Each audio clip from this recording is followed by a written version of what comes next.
नमस्कार, जनतंत्र टीवी देख रहे हैं आप। मैं हूं आपके साथ साहिल दुलिया। हमारी इस खास पेशकश में आप सभी का स्वागत है। चलिए शुरुआत करते हैं। दिल्ली हरियाणा के टिकरी बॉर्डर पर जारी किसानों के आंदोलन में कथित तौर पर बर्बरता सामने आई है। आरोप लगा है कि किसान आंदोलन में समर्थन नहीं देने के आरोप लगाकर 4 लोगों ने एक शख्स को जिंदा जला दिया। इस घटना के बाद एक बार फिर किसान आंदोलन के मुद्दे से भटकने की बात सामने आ रही है। इससे पहले आंदोलन में बंगाल की एक युवती के साथ दुष्कर्म की घटना भी सामने आई थी। ऐसे में अब सवाल ये उठता है कि संयुक्त किसान मोर्चा इन घटनाओं पर रोक क्यों नहीं लगा पा रहा है, या फिर ये सब कुछ किसान मोर्चा की जानकारी में हो रहा है। वहीं हरियाणा के मुख्यमंत्री मनोहर लाल ने इस मामले में आरोपियों के खिलाफ कड़ी कार्रवाई करने की बात की है। सरकार की तरफ से आरोपियों के खिलाफ हत्या का मुकदमा दर्ज करने के आदेश दिए गए हैं। मुख्यमंत्री मनोहर लाल ने कहा कि आंदोलन शांतिपूर्वक चले तो सरकार को कोई दिक्कत नहीं है, लेकिन किसी को भी कानून अपने हाथ में नहीं लेने दिया जाएगा। वहीं संयुक्त किसान मोर्चा ने बयान जारी कर इसे किसान आंदोलन को बदनाम करने की साजिश बताया है। उनका कहना है कि मृतक ने खुद पेट्रोल पंप के पास पेट्रोल छिड़क कर आग लगाई है। किसान मोर्चा के वॉलंटियर्स ने जब इसे देखा तो आग बुझाई। उन्होंने सरकार से अपील की है कि इस घटना की निष्पक्ष जांच करवाई जाए, जिसमें मोर्चा हर तरह का सहयोग करने को तैयार है।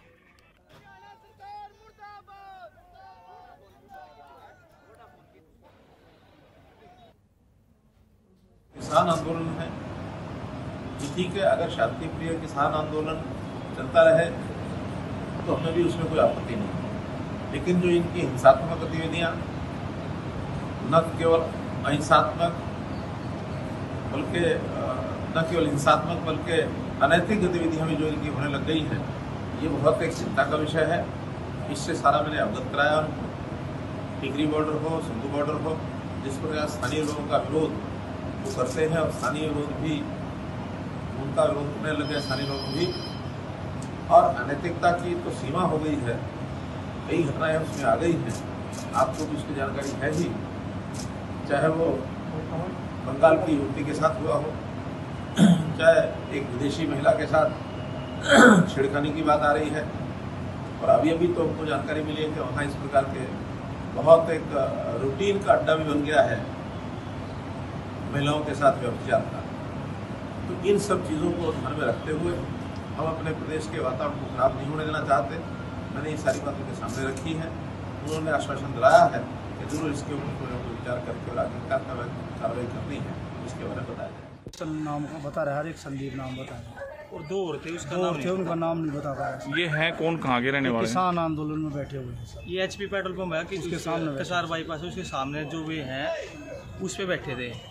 वहाँ दारू पिलाइए पहले। हाँ, तो पहले हमने इससे करी या ना करी वो नहीं पता, ये सादा बोला था। हाँ, 10 साल का छोरा है, 10-11 साल का लड़का है। आपस में झगड़ा किस बात पे हुआ पता चला? ये नहीं, हमारे को नहीं पता। हमने तो जी घर पर थे, घर से बुला कर लेके थे। लेकिन वैसे वो था कि अब क्या मांग आपकी, क्या चाहते हैं? मांग क्या हमारी, जो बच्चे को देख लो जी, ना तो ये किसी को और भी मार देंगे। आज मान ले मेरा भाई, मेरा कल किसी का मरे। गांव से करीब 4 किले दूर ये बैठे हैं। कोई बोलता है तो ये 20-20 आ जाते हैं, सारी रात डीजे बजाते हैं, ड्रिंक करते हैं। बाढ़ बैठी 6 महीने हो गए हमारी। इससे अच्छा जेल में भी आदमी सुरक्षित होगा, हम सुरक्षित नहीं है। डीसी से मन्ना को आर ला ली, एसपी से मन्ना ला ली, एसएचओ से मन्ना ला ली, एसडीएम से मन्ना ला ली। तो भी हटाने की मांग करते हैं? हाँ भी हटाने, कहीं भी कितने भी सुनवाई नहीं है। तो दिल्ली हरियाणा के टिकरी बॉर्डर पर जारी किसानों के आंदोलन में कथित तौर पर बर्बरता सामने आई है। आरोप लगा है कि किसान आंदोलन में समर्थन नहीं देने के आरोप लगाकर 4 लोगों ने एक शख्स को जिंदा जला दिया। इस घटना के बाद एक बार फिर किसान आंदोलन के मुद्दे से भटकने की बात सामने आ रही है। इससे पहले आंदोलन में बंगाल की एक युवती के साथ भी दुष्कर्म की घटना सामने आई थी। ऐसे में अब सवाल ये उठता है कि संयुक्त किसान मोर्चा इन घटनाओं पर रोक क्यों नहीं लगा पा रहा है, या फिर सब कुछ किसान मोर्चा की जानकारी में हो रहा है। उधर हरियाणा के मुख्यमंत्री मनोहर लाल ने इस मामले में आरोपियों के खिलाफ कड़ी कार्रवाई करने की बात की है। देखिए, हमें पहले पुलिस से टीआई पुलिस इंफॉर्मेशन मिली थी जीएच से कि ऐसे बर्न केस के अंदर एडमिट है मुकेश नाम का, गांव का साहब, 42 ईयर्स है इसके। उसके बाद ये ब्रह्मशक्ति में लेके गए थे, वहाँ इसकी डेथ हो गई। तो इनका जो भाई है उसकी स्टेटमेंट के ऊपर first of all 307 FIR 307 IPC का हुआ था। उसकी डेथ होगी 302 में कन्वर्ट हो चुकी है वो। और उनकी स्टेटमेंट जो FIR लॉन्च करवाई, उन्होंने बताया कि उसका भाई जो है गया था उधर, किसान आंदोलन है, आंदोलनकारियों ने वहाँ पे भाई नेम बताया कृष्ण नाम का, और एक और कोई बता रहे संदीप, और 2 कोई और अन्य। और उनका जो स्टेटमेंट जो FIR लॉन्च करवाई उसमें वो कह रहे हैं कि भाई इन्होंने तेल छिड़क के जो आंदोलन कर रही तेल छिड़क के उनकी तेल छिड़क के आग लगा दी। तो अभी ये जांच का विषय अभी FIR लॉन्च कर दी है और अभी हम पोस्टमार्टम करवा रहे हैं बोर्ड से। जो फैक्ट आएंगे उसके हिसाब से फिर सारी इन्वेस्टिगेशन आगे चलेगी। तो इसी मुद्दे पर ज्यादा चर्चा के लिए तमाम मेहमान हमारे साथ जुड़ गए हैं। प्रोफेसर विदु रावल जो कि बीजेपी के प्रवक्ता हैं, वो हमारे साथ चर्चा में शामिल होंगे। खालिद हुसैन प्रवक्ता कांग्रेस चर्चा में शामिल होंगे। सुखवंत सिंह प्रवक्ता INLD चर्चा में शामिल होंगे। राकेश बैंस जो कि मीडिया प्रभारी हैं भारतीय किसान यूनियन चड़ूनी के, वो भी हमारे साथ चर्चा में बने रहेंगे। आप सभी मेहमानों का बहुत बहुत स्वागत है जनतंत्र टीवी में। सबसे पहला सवाल मेरा राकेश जी आपसे रहेगा। जिस तरीके से ये पूरा मामला निकलकर सामने आया है और आरोप लग रहे हैं यहाँ पर कि जो किसान मोर्चा है वो यहाँ पर ठीक ढंग से काम नहीं कर रहा है और जिस तरीके से चीज़ें निकलकर सामने आ रही है, अब ये लगने लगा है कि क्या किसान मोर्चा के जानकारी के अंदर ही इस तरीके की घटनाओं को अंजाम दिया जा रहा है? साहिल जी, ये कहना मैं ये कहूँगा, पहले तो सभी को नमस्कार।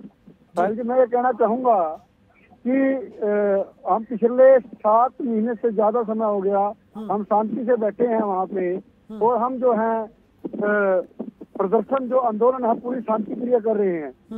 पर ये कहना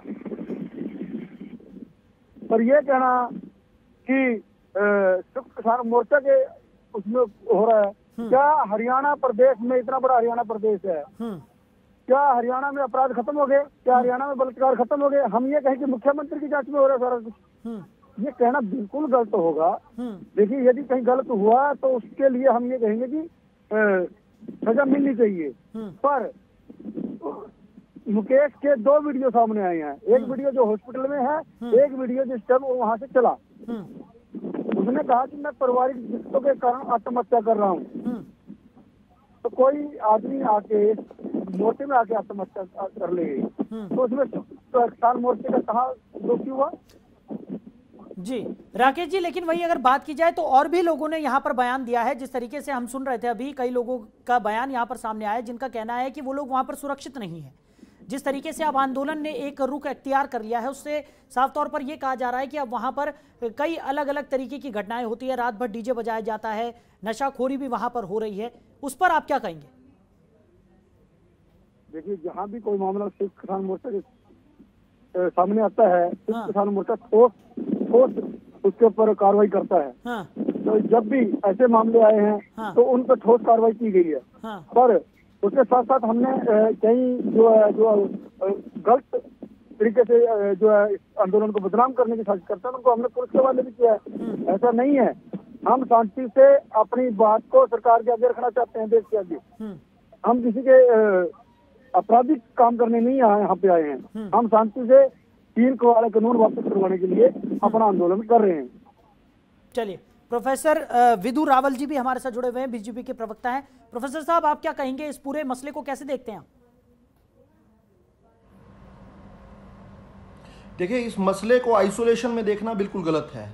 अभी संयुक्त किसान मोर्चा के जो साथी यहाँ पर आए हुए हैं, उन्होंने कहा कि 7 महीने हो गए हैं और इसलिए अब ये घटनाएं बढ़ रही हैं। ऐसा अगर वो कह रहे हैं तो 7 महीने की एक बार टाइमलाइन को देख लें। वो देख लें कि किस प्रकार इन लोगों ने, एक बंगाल से आई हुई युवती के साथ, इस आंदोलन से जुड़े हुए लोगों ने उसके साथ दुष्कर्म किया। ये देख लें कि किस प्रकार से एक चुने हुए विधायक को, अबोहर के विधायक को मलोट के अंदर वहां पर उसके साथ जो है बदतमीजी की गई, उसके साथ भीड़ तंत्र द्वारा हमले किए गए। ये देख लें कि किस प्रकार कोविड महामारी के लिए, उन कोविड के मरीजों के लिए जो अस्पताल बन रहा है उसका विरोध करते हुए इन्होंने हिंसात्मक विरोध किया। दर्जनों पुलिसकर्मी, किसान के बेटे दर्जनों पुलिसकर्मी जो है उसमें घायल हुए। ये देख लें कि किस प्रकार टिकरी बॉर्डर पर एक और अभी कुछ दिनों पहले दूसरी युवती का पता चला कि उसके साथ दुष्कर्म हुआ। ये देख लें कि कैसे 13 जून को झज्जर के अंदर जो भारतीय जनता पार्टी कार्यालय की नींव पूजन का कार्यक्रम होने के बाद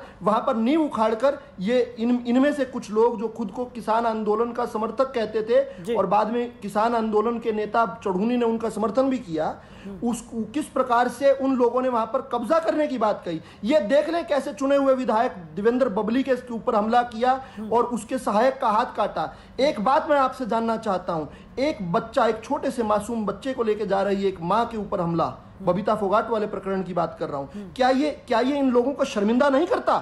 क्या ये लोग हर बार बेशर्मी के साथ आकर इस प्रकार की बहानेबाजी करते हैं? और इनका कहना कि हरियाणा के अंदर अपराध है, इस वजह से इसका हरियाणा के अपराध से क्या लेना देना है?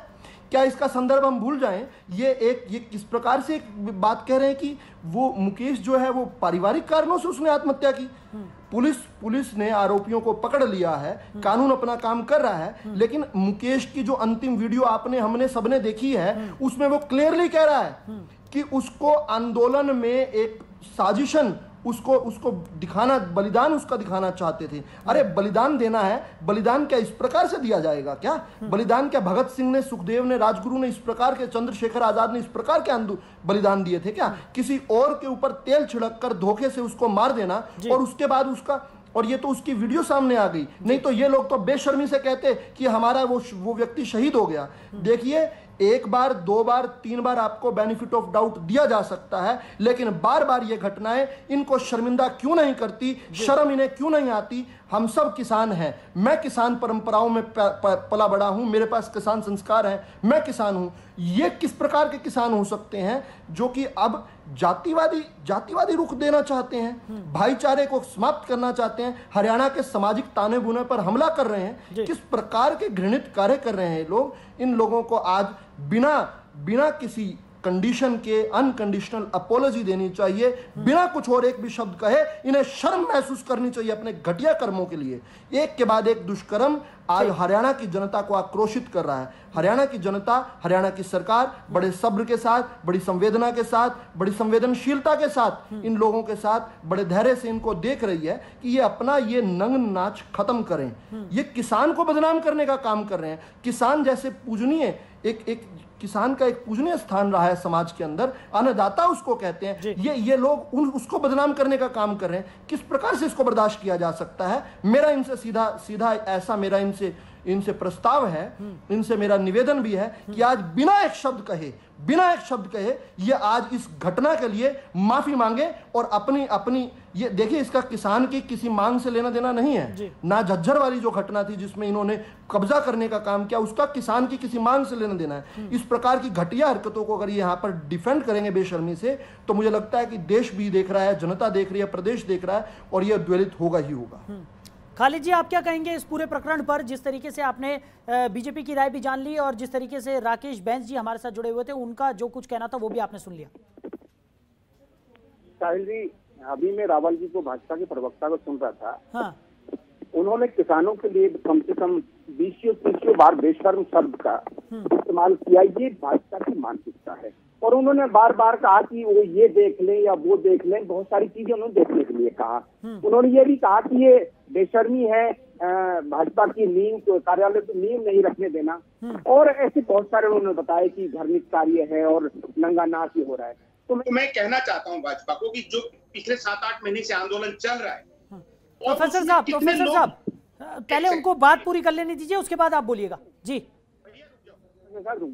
इतने समय से आंदोलन चल रहा है, ये शब्द किसान के लिए नहीं कहा गया है। ये शब्द उन दरिंदों के लिए कहा गया है। क्या ये उन दरिंदों को किसान मानते हैं? मेरा सीधा सवाल है। ठीक है प्रोफेसर साहब, आपको समझाने का मौका दूंगा मैं। ठीक है प्रोफेसर साहब, सुन लीजिए पहले। जब आप ऐसे बोलेंगे ना खालिद जी, आप ऐसे बोलेंगे ना, अरे भैया सुनो, जब आप ऐसे बोलेंगे मैं एक खालिद जी, आपका सम्मान है, आप एक राजनीतिक पार्टी के कार्यकर्ता हैं, लेकिन किसान को दरिंदा आप कह रहे हैं। इस शब्द को आपको तुरंत वापस लेना पड़ेगा।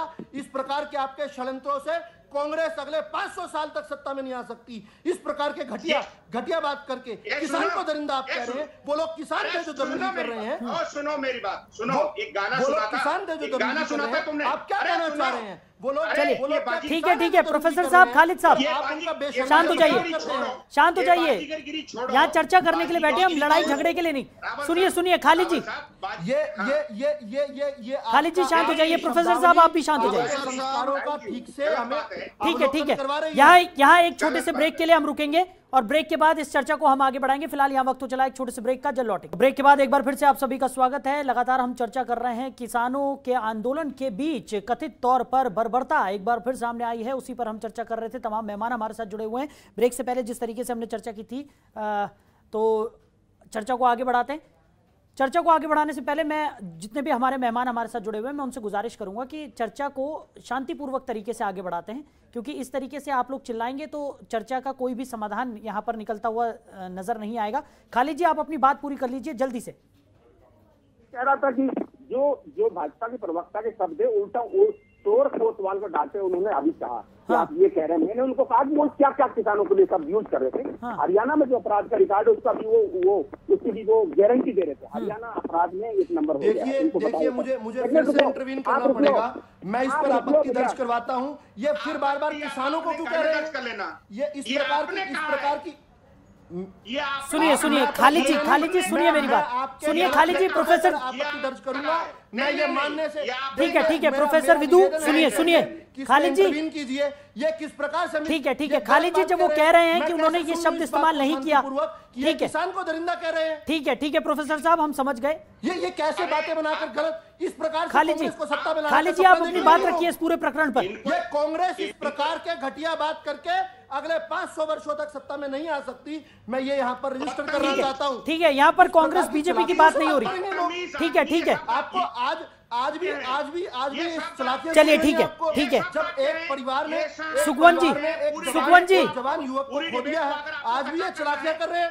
ठीक है सुखवंत जी, आप क्या कहेंगे इस पूरे प्रकरण पर? आप अपनी बात रखिए।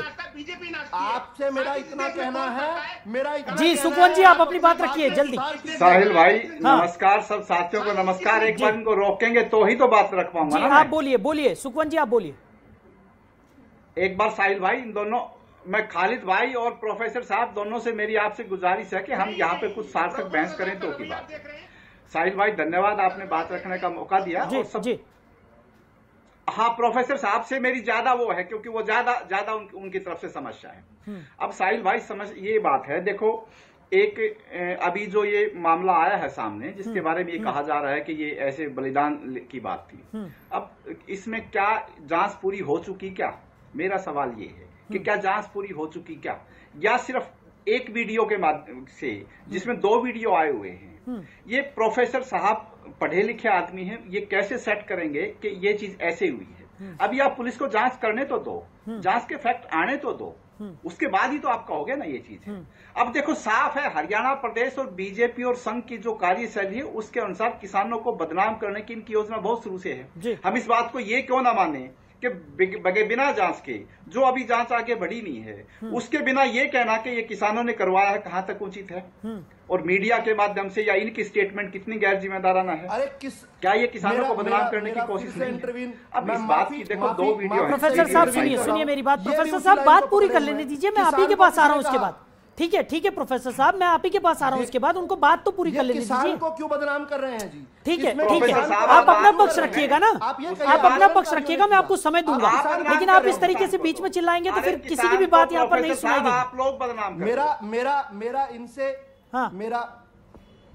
मेरा साहिल भाई मैं कंप्लीट करूं के नेताजी से सुनिए प्रोफेसर साहब शांत हो जाइए, मैं अभी आपके पास ही आ रहा हूं। पहले सुखवंत जी को बात तो पूरी कर लेने दीजिए। लेकिन मुझे ये बात बिल्कुल स्वीकार्य नहीं है। ठीक है प्रोफेसर साहब नहीं है। ठीक है प्रोफेसर साहब, अभी आपके पास ही आ रहा हूं मैं, आप अपना पक्ष रखिएगा। सुखवंत जी आप अपनी बात पूरी कीजिए।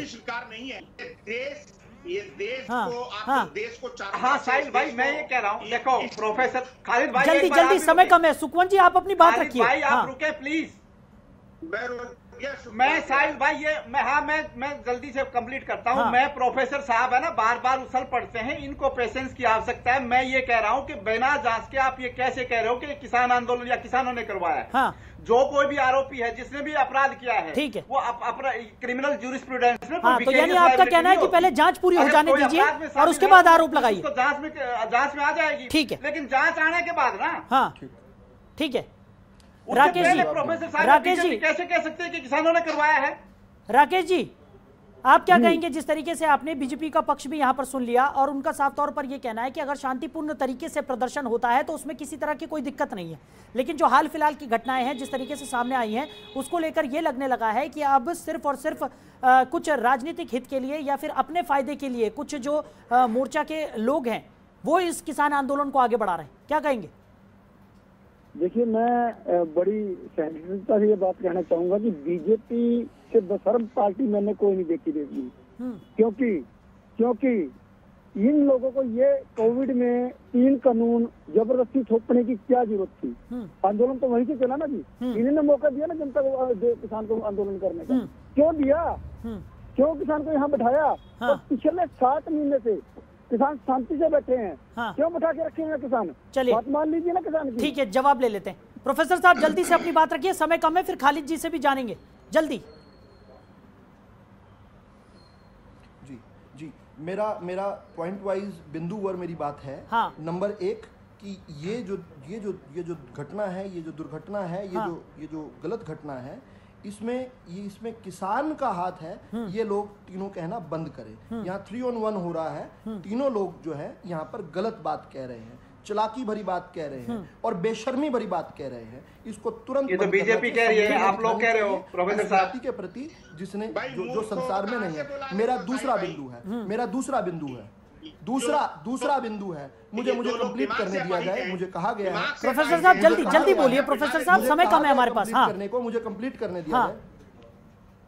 नहीं, ये बीच में इंटरवीन कर रहे हैं। हाँ। दूसरा मेरा बिंदु है, ये जो कह रहे हैं कि 7 महीने से शांतिपूर्वक है। अरे भाई, मैंने तो टाइमलाइन बता दिया किस प्रकार से शांतिपूर्वक वाली बात कह रहे हैं। कोविड मरीजों के लिए बनने जा रहे अस्पताल का विरोध करना शांतिपूर्वक है क्या? वहां पर पुलिस वालों को घायल करना शांतिपूर्वक है? एक चुने हुए विधायक के कपड़े फाड़ देना शांतिपूर्वक है? एक विधायक के गाड़ी पर हमला करना शांतिपूर्वक है? एक छोटे से बच्चे को लेकर जा रही मां के ऊपर हमला करना शांतिपूर्वक है?